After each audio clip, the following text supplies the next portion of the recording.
Hi, I'm Lexi. I am a junior in the nursing program. Hi, my name's Jordan. I am a nursing major here at Thomas More as well as a psych minor.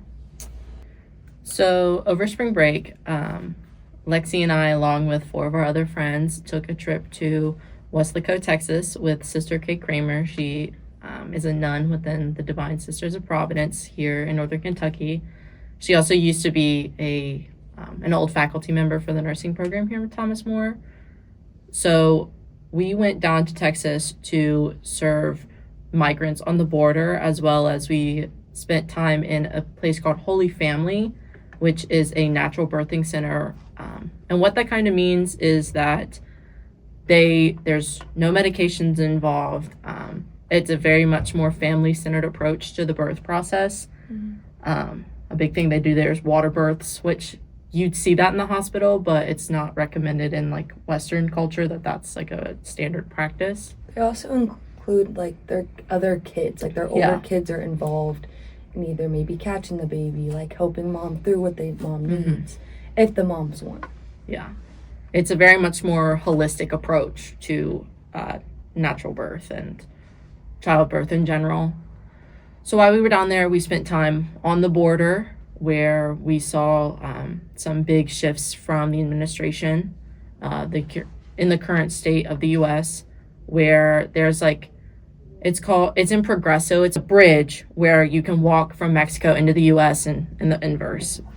So last year's group, they actually met a lot of migrants that were waiting on the border because they live there while they're seeking asylum. Now they live with tents. They have, some of them have tents, most of them just have a blanket and their kids and their family. Yeah. They have nothing. And the way it used to be was they would get a number, essentially, kind of like a deli counter, and they would get a number, and they'd have to wait their turn to go up and basically try to file for asylum within the United States.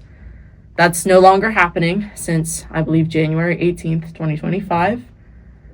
These individuals they were forced off the border, whether they were waiting for papers or not. They don't live there anymore. So we did see an old structure that someone had lived under the bridge on, but no longer resides there, but they just haven't bothered to take it down.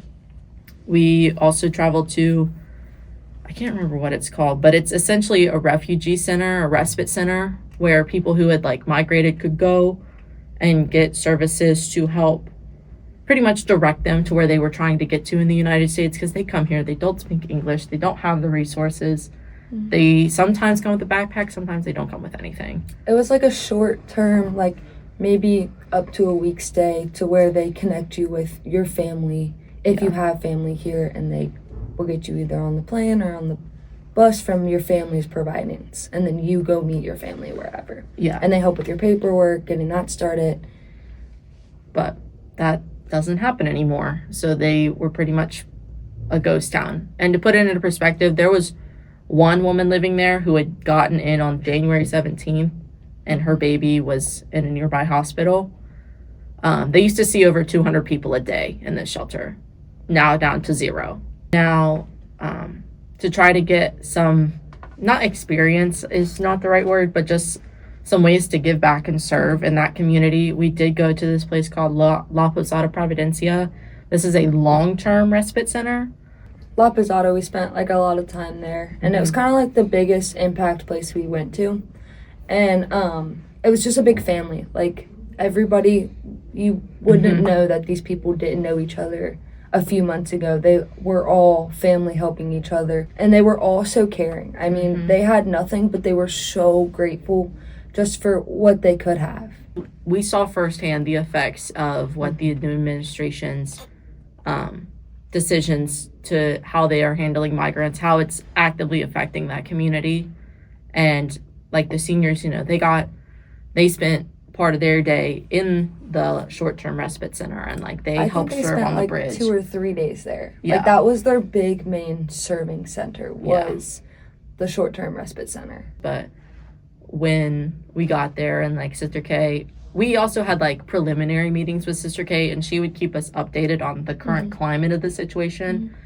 And it felt like each meeting she was so it's changing, things are changing, things are not not, I don't like to say getting worse, but honestly, they are getting worse with how these people are being rejected. We had more hope of what things would Yeah. happen at the beginning in each meeting. It just kind of knocked down that hope a little bit each time. But Sister Kay, she did, I guess she doesn't normally go to La Posada, but she said this year she had reached back out because at the short-term center, like there was nothing for us to help with. Not a single thing. They had one woman working in the kitchen, and she had like an excess of food that she's even made because there's no one to eat it.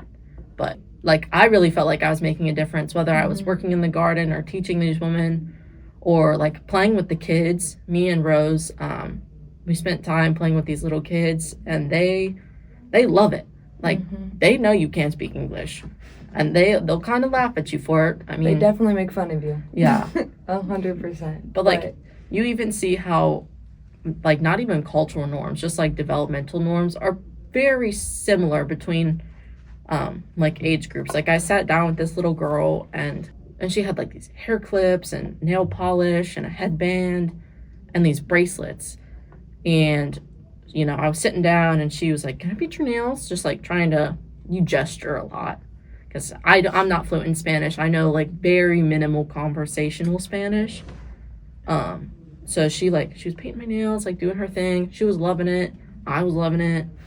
And then she gave me one of her bracelets, which was very, like, I did not want to take it because, to put it into perspective, these families come over here, and one woman had like a clear tote for their stuff. Like that's all of her stuff.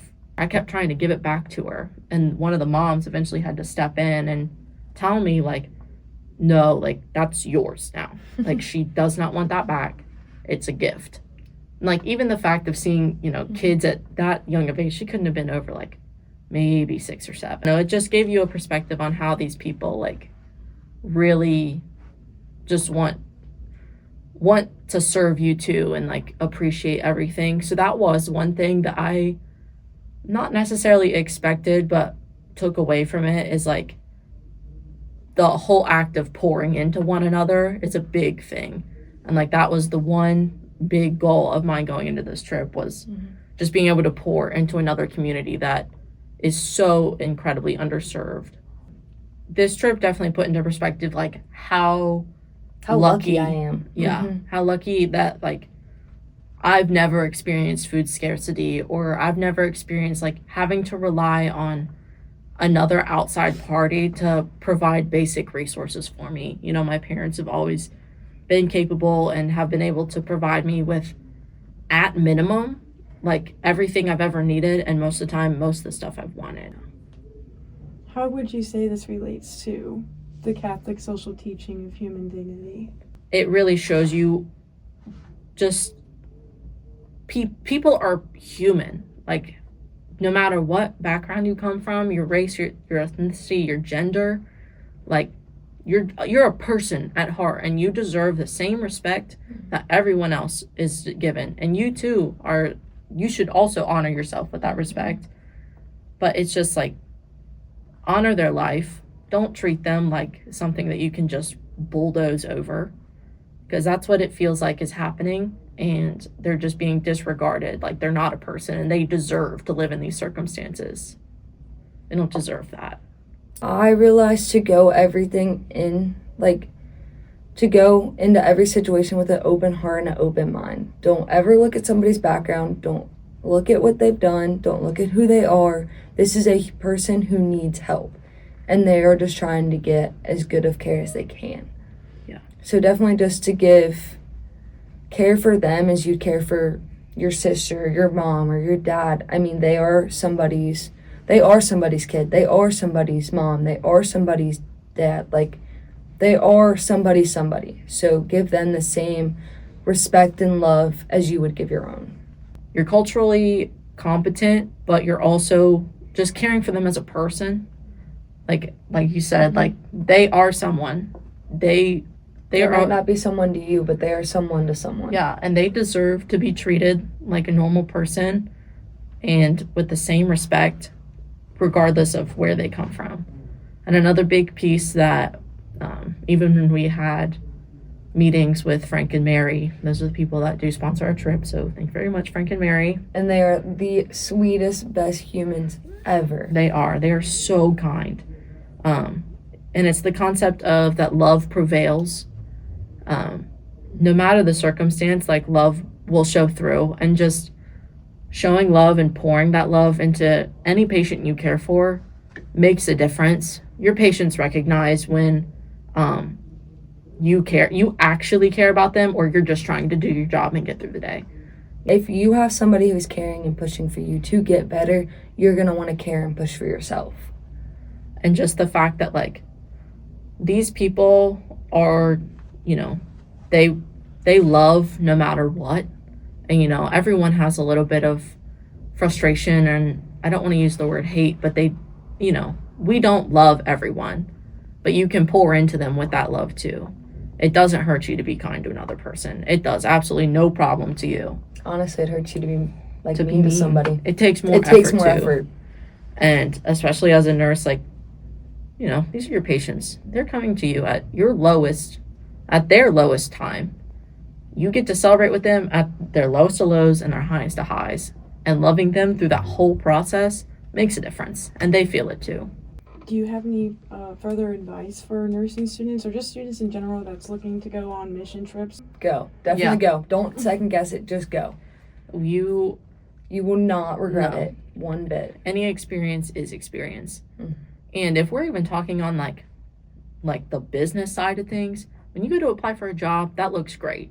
Like if you, people want to see that you are wanting to work within the community and diversify your aspects.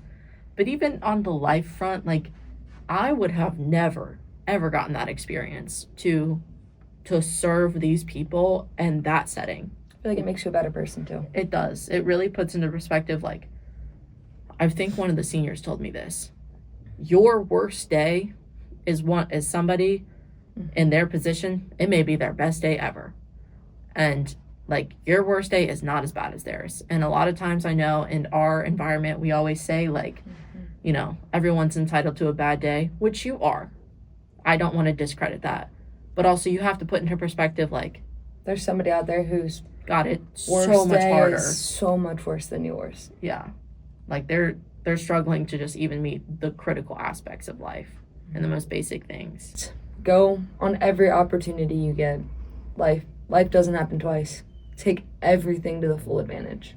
Love will prevail, and it's also okay to have challenges, because everyone is challenged, whether it's in the most extreme way or the minor way. But embrace it, feel the love through it.